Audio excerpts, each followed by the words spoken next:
Doctor Iqbal کہتے ہیں کہ غلط روی سے منازل کا بوجھ بڑھتا ہے، غلط روی سے منازل کا بوجھ بڑھتا ہے، مسافروں رویش کارواں بدل ڈالو، مسافروں رویش کارواں بدل ڈالو، اور جگہ جگہ کے تمہیں تھک چکے ہیں ہنگامے، جگہ جگہ کے تمہیں تھک چکے ہیں ہنگامے، نشاط و لذت خواب گراں بدل ڈالو۔ اور اس وقت کے جو حالات ہیں ہندوستان کے، آج سے تقریباً 150 سال پہلے ڈاکٹر اقبال نے ان سے بھانپ لیا، اور اسی وقت آج کے مسلمانوں کو جگانے کے لیے کہا کہ نہ سنبھلو گے تو مٹ جاؤ گے اے ہندی مسلمانوں، نہ سمجھو گے تو مٹ جاؤ گے اے ہندی مسلمانوں، تمہاری داستان تک نہ ہوگی داستانوں میں۔ حضرات، یہ مجمع چھوٹا سا ہے، لیکن گھبرانے کی کوئی بات نہیں ہے، اس لیے کہ اسلام میں تاریخ اسلام آپ پڑھیے تو آپ کو پتہ چلے گا کہ مسلمانوں کی تعداد کافروں کے مقابلے میں ہمیشہ کم ہی رہی ہے، لیکن یہی چھوٹی چھوٹی مسلمانوں کی جماعتیں بڑی بڑی کافروں کی جماعت پر بھاری پڑتی ہوئی نظر آئی ہے۔ تو اس لیے تعداد سے کچھ نہیں ہوتا، حوصلہ بلند ہونا چاہیے۔ تعداد اگر 1000 لومڑی ایک طرف ہو اور ایک شیر اکیلا ایک طرف ہو تو یقیناً اس 1000 لومڑی کی بڑی تعداد سے کوئی فرق نہیں پڑتا، ایک اکیلا شیر کافی ہوتا ہے ان سب پر غالب آنے کے لیے۔ تو اسی لیے مسلمان بحیثیت مسلمان بحیثیت کامل مسلمان اگر کم بھی ہے تو پورے زمانے پر بھاری ہے، لیکن آج تو مسلمان کم نہیں ہے، پوری دنیا میں مسلمانوں کی تعداد 2 ارب سے زیادہ ہے، لیکن آپ حالات دیکھیے، آپ دنیا کا منظرنامہ اٹھا کر دیکھیے کہ پوری دنیا میں مسلمان پریشان ہیں، مسلمان مارے کاٹے ستائے جا رہے ہیں۔ خاص کر کے یہ ہندوستان کے جو حالات ابھی ہیں، ہمارا نوجوان اس کو حالات سے کوئی مطلب نہیں ہے، بلکہ یہ اپنے سوشل میڈیا کا، اپنے اینڈرائیڈ موبائل کا اتنا غلط استعمال کرتا ہے کہ اس کو پتہ ہی نہیں ہے کہ اس کے پیروں کے نیچے سے ظالم نے زمین کھینچ لی ہے۔ انہیں معلوم نہیں کہ ہمارے کفن دفن کا سارا انتظام ظالموں نے کر لیا ہے، انہیں معلوم نہیں کہ طوفان ہمارے دروازوں پہ دستک دینے والا ہے، انہیں پتہ نہیں کہ ہماری جانوں کا سودا کیا جا چکا ہے۔ ہم تو اپنے موبائل میں، ہم کھیل کود میں، ہم تماشوں میں، لوٹری کی ٹکٹ میں، شراب کی بوتلوں میں، ماں باپ کی نافرمانیوں میں تباہ و برباد ہیں۔ ہمیں یہ سوچنے کی فکر نہیں ہے، ہمیں یہ غور کرنے کا وقت نہیں ہے۔ حضرات محترم، ابھی دیکھیے کئی روز پہلے ہندوستان کا ایک صوبہ ہے اتراکھنڈ، اس اتراکھنڈ صوبے میں وہاں کی بی جے پی حکومت نے، وہاں کی موجودہ گورنمنٹ نے، وہاں کی ظالم حکومت نے وہاں پر اقصا سول کوڈ کا نفاذ عمل میں لایا ہے۔ ہمارے نوجوانوں کو یہ پتہ نہیں کہ اقصا سول کوڈ کیا ہے، اور وہ جاننا بھی نہیں چاہتا ہے۔ معلوم نہ ہونا بہت بڑا جرم نہیں ہے، لیکن معلوم کرنے کی کوشش نہ کرنا یہ بہت بڑا جرم ہے، یہ بہت بڑا ظلم ہے۔ اس لیے اگر معلوم نہیں ہے تو آپ معلوم کیجئے، آپ ہوشیار ہونے کی کوشش کیجئے۔ ایک سول کوڈ کا مطلب ہے ایک ملک ایک قانون، یعنی یہاں پر جو 70-80% ہے آپ کو اسی کے حساب سے اپنی زندگی گزارنی ہے۔ یہ ایکسا سول کوڈ کا مطلب ہے۔ ایکسا سول کوڈ کا مطلب یہ ہے کہ کوئی آدمی اپنی بیوی کو طلاق اگر دینا چاہے تو وہ اسلامی لاء کے مطابق طلاق نہیں دے سکتا، بلکہ اس کو بغل کی عدالت میں جا کر طلاق کی عرضی پیش کرنی پڑے گی اور جج کے سامنے اپنی بیوی کی وہ باتیں طلاق دینے کے لیے کہنی پڑیں گی جو باتیں گھر کے اندر ہونی چاہیے، جو باتیں بند کمرے کی باتیں عدالت میں دنیا کے سامنے جا کر کرنی پڑیں گی۔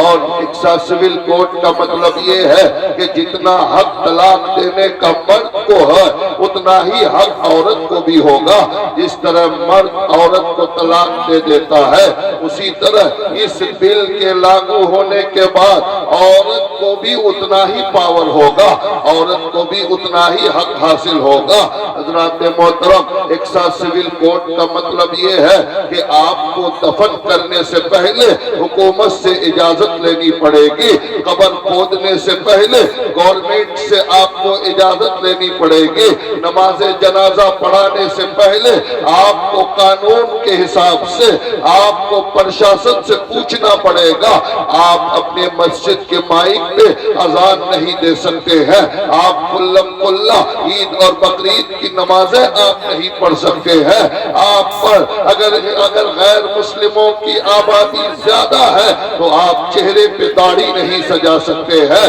آپ اپنے سر پہ ٹوپی، عمامہ اور اسلامی لباس آپ کو بھیڑ بھاڑ والی جگہ پہ پہن کر جانے کی اجازت نہیں ہے۔ اللہ اکبر! آپ نے کبھی غور کیا کہ ابھی ہندوستان کے ایک صوبہ جسے اتراکھنڈ کہتے ہیں وہاں پر یہ قانون لاگو ہو چکا ہے، وہ اس گورنمنٹ نے اس کو ٹیسٹنگ پوائنٹ کے طور پر استعمال کیا ہے کہ یہاں ہم دیکھنا چاہتے ہیں ہندوستان کے ایک صوبے پہ اس قانون کو لاگو کر کے حقیقت میں یہ حکومت مسلمانوں کا دینی جذبہ دیکھنا چاہتی ہے، یہ حکومت مسلمانوں کا ایمان کی جانچ کرنا چاہتی ہے، یہ حکومت یہ دیکھنا چاہتی ہے کہ مسلمانوں کے سینوں میں اسلام کی عظمت ہے کہ نہیں، مسلمانوں کے دل و دماغ میں نبی کی شریعت کی محبت ہے کہ نہیں، مسلمان قرآن کے لیے کیا کر سکتا ہے، مسلمان شریعت مصطفیٰ کے لیے کیا کر سکتا ہے۔ اے مسلمانوں، بے حیثیت مسلمان ہم سب کچھ برداشت کر سکتے ہیں، ہم اپنی جان، اپنا مال، اپنی اولاد تک قربان کر سکتے ہیں، لیکن نبی کی شریعت پر آ جائے تو ایک مسلمان کبھی برداشت نہیں کر سکتا ہے۔ جان مانگو تو جان دیں گے، مال مانگو تو مال دیں گے، ہم سے یہ کبھی نہ ہوگا کہ مصطفیٰ کا چاہو جلال دیں گے۔ نعرہ تکبیر، نعرہ رسالت، مسلک اعلی حضرت، عظمت اسلام، نعرہ تکبیر، نعرہ رسالت۔ ایک مسلمان بحیثیت مسلمان سب سے پہلے نبی کی شریعت ان کی نگاہوں کے سامنے ہے، اسی لیے تو میدان کربلا میں امام حسین نے اپنی اور اپنے خاندان کی جانیں دے دیا، لیکن شریعت کو یزیدیوں کے ہاتھ سے برباد نہیں ہونے دیا۔ اے یزیدیوں، تم میرے خاندان کی جانیں لے لو لیکن مصطفیٰ کی شریعت کو برباد نہیں ہونے دوں گا۔ تم چاہو تو 18 سال کا نوجوان بیٹا علی اکبر کی جان لے لو لیکن نبی کی شریعت برباد نہیں ہونے دوں گا۔ تم چاہو تو 22 سال کا بھتیجا حضرت قاسم کے گلے پہ تلوار پھیر دو لیکن مصطفیٰ کی شریعت برباد نہیں ہونے دوں گا۔ اے یزیدیوں، اگر تم چاہو تو 6 مہینے کا ننھا اصغر بھی قربان کر دو لیکن مصطفیٰ کی شریعت کو میں برباد نہیں ہونے دوں گا۔ اے کربلا کے حسین کو ماننے والوں، اگر نبی کی شریعت پر آج آ جائے تو بحیثیت مسلمان غلام حسین بن کر ہمیں کربلا یاد تازہ کرنے کے لیے تیار رہنے کی ضرورت ہے۔ صرف دعاؤں سے انقلاب نہیں آئے گا، صرف خانقاہوں میں بیٹھ کر اللہ اللہ کہنے سے انقلاب نہیں آئے گا، صرف مزاروں پہ چادریں چڑھا دینے سے انقلاب نہیں آئے گا۔ قانون روکنا ہے تو صرف مزار اور چادر کام نہیں آنے والا ہے، قانون روکنا ہے تو صرف تسبیح اور دعائیں کام نہیں آئیں گے۔ کسی شاعر نے کہا ابھی میں یا پانجی پارا کے پاس پرسو ترسو اکر چلا نام کا گاؤں ہے، وہاں پر ایک جلسے میں تھا تو ایک نقیب صاحب نے ایک شعر پڑھا اور انہوں نے کہا کہ غریب نواز کے روضے پہ مندر تلاش کرنے والوں، اگر کلیئر کے ثابت کو جلال آ گیا تو کیا کرو گے؟ حضرات محترم، یعنی شاعر یہ کہنا چاہتا ہے کہ غریب نواز کے من کے روضے کے نیچے شیو مندر لوگ تلاش کرنے کے لیے پہنچے ہیں، چاہے ہندوستان کے حالات بھی عجیب ہو گئے ہیں۔ حضرات محترم، یہاں کے حالات اتنے عجیب و غریب ہے کہ گیانواپی مسجد میں شیو لنگ تلاش کیا جا رہا ہے۔ آپ دیکھیں متھرا کی عیدگاہ کو مندر قرار دیا جا رہا ہے۔ آپ سنبھل کی جامع مسجد کے واقعات ابھی پرانے نہیں ہوئے، چنانچہ شاعر کہتا ہے کہ غریب نواز کے روضے کے نیچے مندر تلاش کرنے والوں، اگر کلیئر کے ثابت کو جلال آ گیا تو تمہاری اوقات کیا ہوگی؟ لیکن میں یہ کہنا چاہتا ہوں، وہاں بھی میں نے کہا تھا، یہاں بھی کہہ رہا ہوں، اور یہ پیغام ہمیشہ کے لیے ہے کہ خبردار خبردار اے میری ملت کے نوجوانوں، کلیئر کے ثابت کو جلال میں آنے کی ضرورت نہیں ہے، دلی کے نظام الدین کو جلال میں آنے کی ضرورت نہیں ہے، کہ چوچا کے مخدوم کو جلال میں آنے کی ضرورت نہیں ہے، بریلی کے احمد رضا کو جلال میں آنے کی ضرورت نہیں ہے۔ یہ اللہ والے ہمارا عقیدہ ہے، اگر یہ اللہ والے جلال میں آ گئے تو زمین و آسمان ایک کر سکتے ہیں۔ یہ اللہ والے اگر جلال میں آ گئے تو نظام میکدہ، نظام کائنات ترہم برہم ہو سکتا ہے، لیکن میں یہ کہتا ہوں کہ ان کو جلال میں آنے کی ضرورت نہیں۔ اے میری قوم کے لوگوں، ان ولیوں کا کردار اگر مسلمان اپنے اندر پیدا کر لے تو کسی ولی کو آج کرامت دکھانے کی ضرورت نہیں، تیرا اسلامی کردار ہی ان کو ان کی اوقات بتانے کے لیے کافی ہے۔ کسی ولی کو جلال میں آنے کی ضرورت نہیں، بس مسلمان کا کردار اس ولی کی طرح ہو جانا چاہیے، مسلمان کا کردار کلیئر کے ثابت کی طرح ہو جائے، ہمارا کردار کہ چوچا کے مخدوم کی طرح ہو جائے، ہمارا کردار دلی کے نظام الدین جیسا ہو جائے، ہمارا کردار بریلی کے احمد رضا جیسا ہو جائے، تو پھر کسی کو ہماری آنکھوں میں آنکھیں ڈال کر بات کرنے کی بھی ہمت نہیں ہوگی۔ ہمیں مٹانا تو بڑی دور کی بات ہے حضرات محترم، لیکن آج حال یہ ہے کہ ہم صرف رسمی یعنی نام کے مسلمان رہ گئے ہیں، حقیقت میں ہمارا اسلام سے بہت دور کا کوئی رشتہ نظر نہیں آتا۔ ہم اس لیے مسلمان ہیں کہ ہمارا باپ مسلمان تھا، ہم اس لیے مسلمان ہیں کہ ہمارا دادا مسلمان تھا، ہمارے باپ نے کہا کہ ہمارا مذہب اسلام ہے تو ہم نے خود کو مسلمان کہا۔ حضرات محترم، اوریجنل اور حقیقی مسلمان اور رسمی مسلمان میں بہت فرق ہے۔ رسمی مسلمان نماز بھی پڑھتا ہے، رسمی مسلمان روزہ بھی رکھتا ہے۔ ڈاکٹر اقبال کہتے ہیں کہ دل میں خدا کا ہونا لازم ہے اقبال، دل میں خدا کا ہونا لازم ہے اقبال، سجدوں میں پڑے رہنے سے جنت نہیں ملتی۔ حضرات محترم، آپ اگر سوچتے ہو کہ صرف سجدہ کرنے سے جنت مل جائے گی تو یہ غلط ہے، بلکہ اس سجدے سے جنت ملے گی جو سجدہ اللہ کی محبت میں کیا جائے، اس سجدے سے جنت ملے گی جو سجدہ نبی کی محبت میں کیا جائے، ورنہ خالی سجدوں سے انقلاب نہیں آئے گا، خالی سجدوں سے جنت نہیں ملنے والی ہے۔ اللہ اللہ، ہم زبان کے مسلمان تو ہیں، اقبال کہتے ہیں کہ زبان نے کہہ بھی دیا لا الہ تو کیا حاصل، زبان نے کہہ بھی دیا لا الہ تو کیا حاصل؟ دل و نگاہ مسلمان نہیں تو کچھ بھی نہیں۔ اللہ اللہ صرف زبان سے کلمہ پڑھنا لیکن اپنے بھائی کو تکلیف دینا، زبان سے کلمہ پڑھنا لوٹری کے ٹکٹ اپنے ہاتھ میں رکھنا، زبان سے کلمہ پڑھنا شراب کو بیئر کے نام پہ پینا، زبان سے کلمہ پڑھنا پورے ماں باپ کو گالیاں دینا، ایسے کلمے سے انقلاب نہیں آئے گا۔ اگر انقلاب لانا چاہتے ہو تو مسلمان اور اسلام سے تو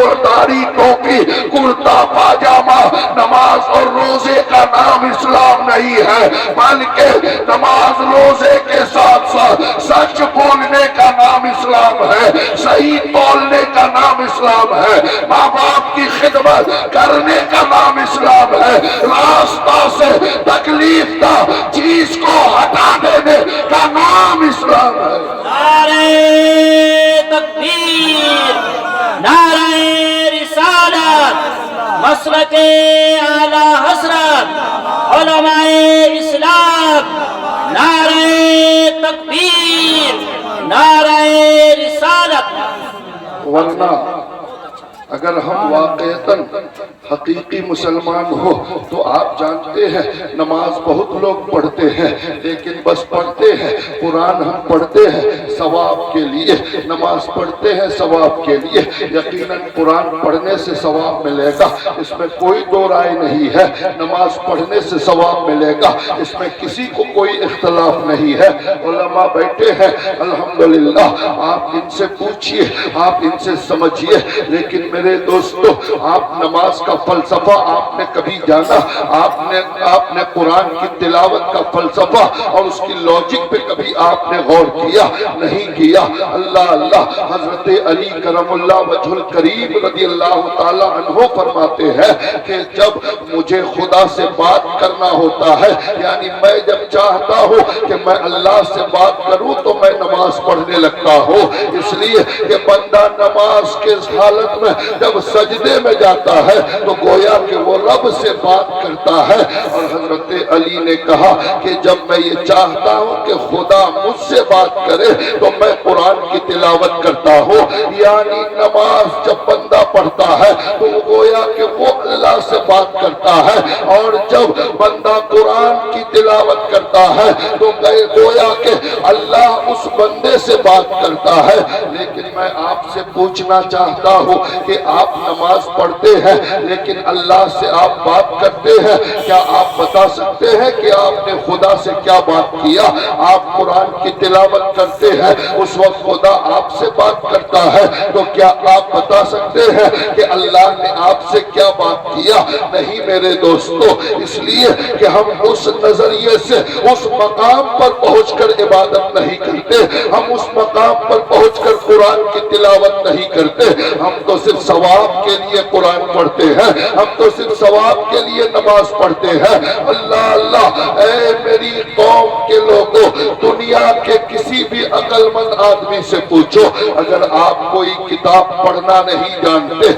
اگر آپ کو میں ایک عربی کی کتاب دوں اور آپ سے کہوں کہ اسے پڑھیے، آپ کہیں گے کہ مجھے یہ کتاب سمجھ میں نہیں آتی۔ انسان کو جو کتاب سمجھ میں نہیں آتی ہے وہ اس کتاب کو نہیں پڑھتا ہے، لیکن واہ مسلمان، تم صرف ثواب کے ارادے سے قرآن کو پڑھے، قرآن کو سمجھ کر مسلمان نہیں پڑھا۔ اللہ اللہ، اگر سمجھ کر قرآن مسلمان پڑھنا شروع کر دے تو پتا چل جائے گا کہ اللہ قرآن کی تلاوت کے وقت مسلمان سے باتیں کیا کرتا ہے۔ اس لیے کہ جب آپ قرآن سمجھو گے تو زمانے کے راز سمجھو گے، اس لیے کہ اللہ نے فرمایا تبیان لکل شیء، قرآن میں ہر چیز کا روشن بیان ہے۔ اللہ اللہ، قرآن کو صرف ثواب سمجھ کر تلاوت کرنے والوں،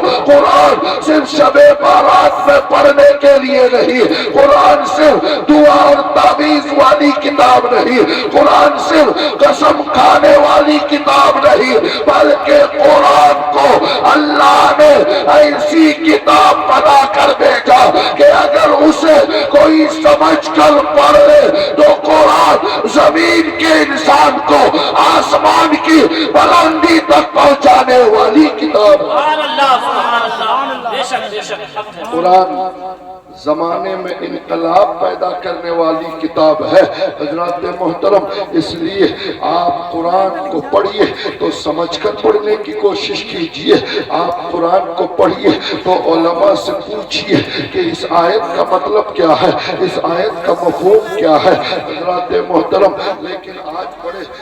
تکلیف کے ساتھ میں یہ کہنا چاہتا ہوں کہ ہم مسلمان صرف نام کے مسلمان رہ گئے، ہمارے خلاف کیا سازشیں چل رہی ہے، ہم تباہ و برباد ہے، ہمیں اس سے کوئی غرض اور کوئی مطلب نہیں، بلکہ ہم نے تو اسلام کو ایک باؤنڈری کھینچ کر قید کر دیا ہے۔ حضرات محترم، یہاں پر ڈانگی بستی کے بھی بہت سے لوگ ہوں گے، قرب و جوار کے لوگ ہوں گے، آپ کے علاقے کا اتنا بڑا جلسہ وہاں پر ہوتا ہے، لیکن میں یہ کہنا چاہتا ہوں وہی کیا پورے سیمانچل میں، پورے ہندوستان میں جتنے جلسے ہوتے ہیں وہ اس کا 3% جلسہ، یعنی 4 میں سے 3 حصے جلسے اکیلے سیمانچل میں ہوتے ہیں اور ایک حصہ پورے ہندوستان میں ہوتا ہے۔ اللہ اللہ، سچر کمیٹی کی رپورٹ کے مطابق جو گورنمنٹ نے ایک کمیٹی 2011 میں بنائی تھی مسلمانوں